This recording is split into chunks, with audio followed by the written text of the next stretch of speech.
This is the best of the week on Relevant Radio. Hey, welcome to the show. So I'm happy to be with you today. I'm all rested up, energized, and ready to go for another week. So here's the tee-up questions for today's show. Do you have a child, middle school up through college, who struggles with anxiety? Do you or your child seem to worry about too many things? Or do you or your child struggle with scrupulosity, being excessively concerned with sin or guilt so you just can't get any rest? Well, this is the show for you. I'm very pleased to welcome back Dr. Johann D'Souza, good friend. Oh, and he has years of experience helping folks, especially teenagers, overcome anxiety and OCD. And Catholic OCD often shows up as scrupulosity. Dr. D'Souza, welcome back. Thank you, Doug. Always good to be here. Thanks for having me. Why don't we start off let's talk about scrupulosity a little bit. And I don't run into it a whole lot in my practice, but I know my daughter does. She deals with a lot of teenage girls who really kind of struggle with scrupulosity. And so I'm sure you see it as well. So talk to us a little bit about scrupulosity. Sure. So I think it's important with this topic to distinguish between things that look like scrupulosity and are not versus actual clinical scrupulosity. Okay. So for example, you have sensitive conscience, which is not a bad thing. It's a good thing. So this is what the saints experienced. When you have such a pure intention and you're so close to God, you just notice that tiny speck of sand, like on the Hubble telescope, it produces enormous distortions in the image. So that's a good thing, sensitive conscience. That's not scrupulosity. And then you have, moving more into the problematic side, deformed conscience. So that's where the person just doesn't realize what the Catholic teaching is, what is moral, what's immoral. So for example, in Tom Sawyer and Huck Finn, Huck, because of the culture he's raised in, he thinks he has a moral obligation to bring Jim the slave back into slavery. He thinks that's his moral obligation. So that's a deformed conscience. Okay. So that's bad, but that's not a clinical problem. Then you have actual clinical scrupulosity, which is, as you rightly said, that is a symptom of OCD. So with clinical scrupulosity, the person has an excessive fear that God is mad at him, or an excessive fear of doing something immoral, and no amount of clarification will alleviate that fear in the long term. In fact, it'll just make it worse. So it's not a matter of the person not having a formed conscience. It's an irrational fear. Okay. How does that show up? Like, I decided I was going to mortify myself today and not have dessert, and then I had dessert, and now I'm feeling that's sinful. Does it show up in those types of ways? How does it show up? Yeah, then that's in fact an example that I've seen. It can show up in so many different ways. And typically it's the way that the funny thing about OCD, the tricky thing about it is it attacks the things that are closest to the person's heart. So if someone really values their relationship with God, that's what it's going to target. So it can look like constant need for reassurance that when I was talking to this person, did I accidentally tell a lie? Did I not tell them the whole truth? Yeah. Or I had this image pop up into my mind. Was that, did I entertain it? Was my will complicit in it? Was that a mortal sin, or was that a venial sin? And now I need to check on the internet. Now I need to go to confession repeatedly. Yeah. I need to go to different confessors. There's a momentary relief, but then it just comes back stronger and stronger. So, yeah, I can't name the parish, but there was a parish, and the priest was concerned with people who were coming to confession too often, who didn't need confession. And so he put in the bulletin that 6 weeks was a good time to come back to confession if you're not aware of any mortal sins. And more often than that is not a good idea.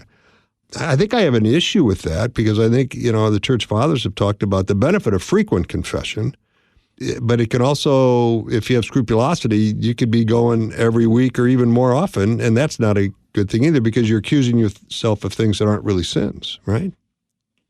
That's exactly right. So, and the whole point here is the person is actually not even really concerned about their relationship with God. This is something I try to clarify with people. Really what they're concerned with is alleviating their own fear. So not only is the scrupulosity not bringing them closer to God, as they think it is. They think that, by being so careful, I'm pleasing God.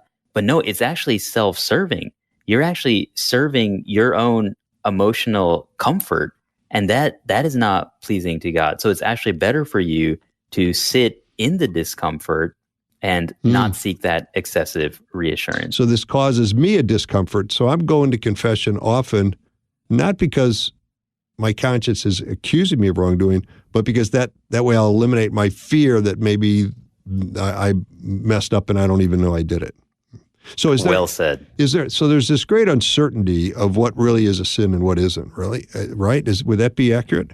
Uncertainty is one of the key factors of obsessive compulsive disorder. Okay. And scrupulosity is an excellent example of where that uncertainty takes place. Right. And that's where one of the skills that we're teaching the patients is tolerance of uncertainty.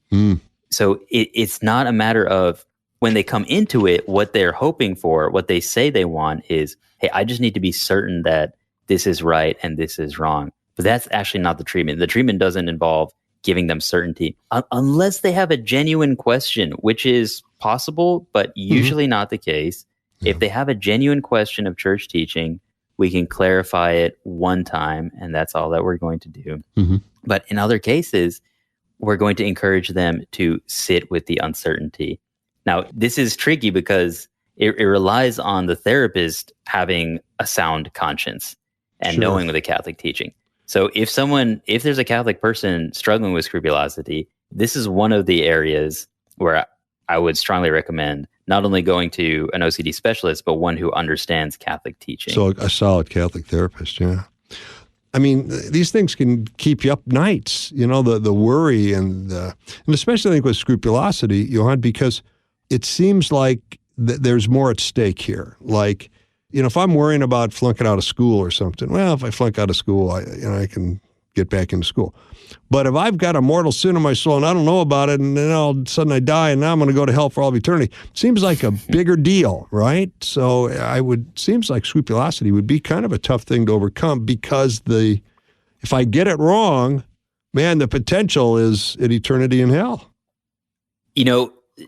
Given that OCD targets what the person fears most or is most concerned about, whatever symptom that someone with OCD comes in with, for them, that is the most important thing. Okay. So I work with people who are afraid that they're a pedophile. Believe it or not, that's not an uncommon OCD symptom. Wow. So for those people, they think, well, there couldn't be anything worse than this. Like I have it the worst. But then as you're saying, people with scrupulosity think, well, I have it the worst because it's not only going to condemn me in this life, but the next life. And the challenge with working with that is, well, how do we do the treatment, which is exposure therapy, facing your fear? If your fear is, I'm going to go to hell, well, how do we do an exposure for that? That's beyond my power as a therapist, right? So that's where the imaginary exposures come in. So you've got to do that, yeah.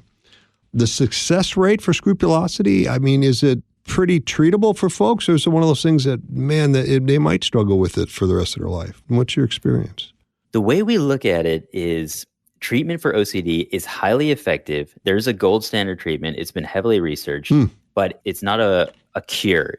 It's similar to how if someone wants to be healthy, they have to practice good diet and good exercise for the rest of their life. It doesn't matter how good of a shape someone is. You can be Arnold Schwarzenegger when you're in 20s, but if you hitting the Big Mac every day and not going to the gym, then that's going to go away. Yeah. So it's the same thing with working with OCD. And the treatment for OCD is exposure and response prevention. Okay. This is a cognitive behavioral therapy. It's highly effective. It's been researched for decades. It's the most effective treatment for OCD. It's more effective than medications. It doesn't have the side effects. Sure, of course. The benefits last, unlike with medications. As soon as you stop the medications, it's over. This entire episode of Marriage Unhindered is on the updated Relevant Radio app. The Relevant Radio app is completely free and updated daily with fresh articles, podcasts, and prayers.